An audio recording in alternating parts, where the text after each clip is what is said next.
Death by crucifixion. For murderers and thieves, it was the ultimate punishment. For a Jewish man who claimed to be the Messiah, it was the ultimate sacrifice.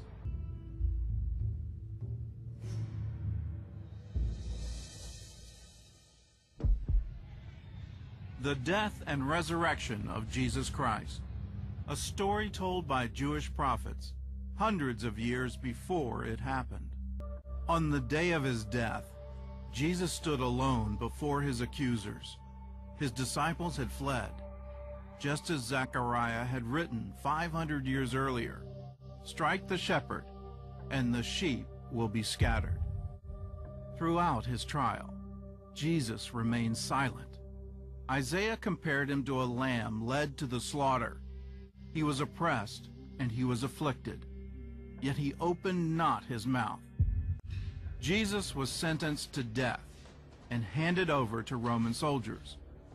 King David described the scene 1,000 years before it happened. "Dogs have surrounded me. A band of evil men has encircled me." Isaiah listed the specific ways Jesus would be tortured. "I offered my back to those who beat me, my cheeks to those who pulled out my beard. I did not hide my face from mocking and spitting." Crucifixion didn't even exist when David wrote the Psalms, and yet his details are amazingly accurate. First, the soldiers nailed Jesus to a cross, piercing his hands and feet. David paints a vivid picture of Jesus' agony.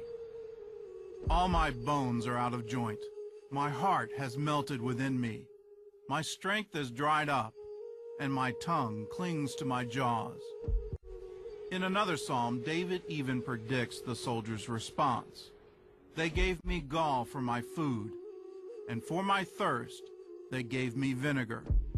Psalm 22 says the Messiah would be ridiculed.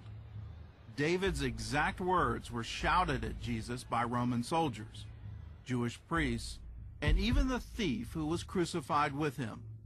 He trusted in the Lord. Let him rescue him.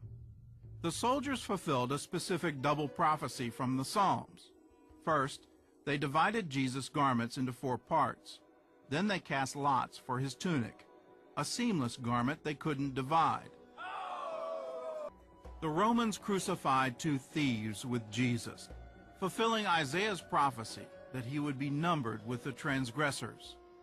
Through it all, Jesus prayed for his executioners, "Father, forgive them."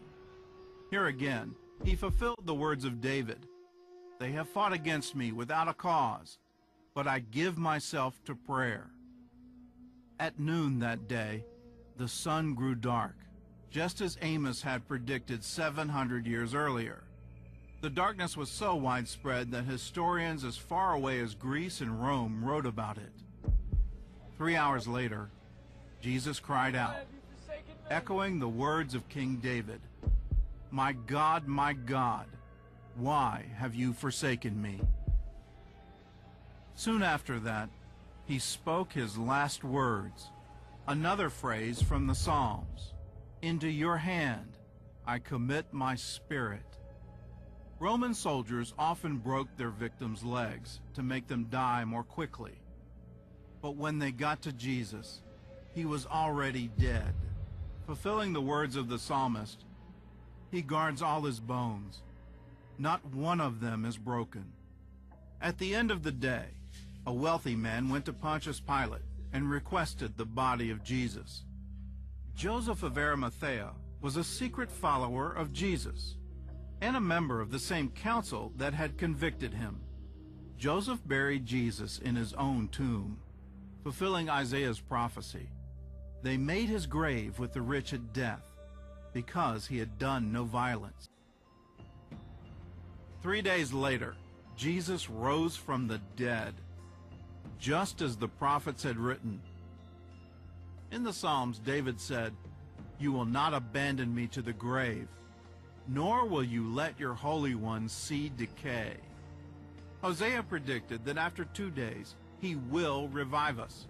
On the third day, he will raise us up, that we may live in his sight. Prophecies about the Messiah are woven throughout the Old Testament, and only one man in history fulfilled them all.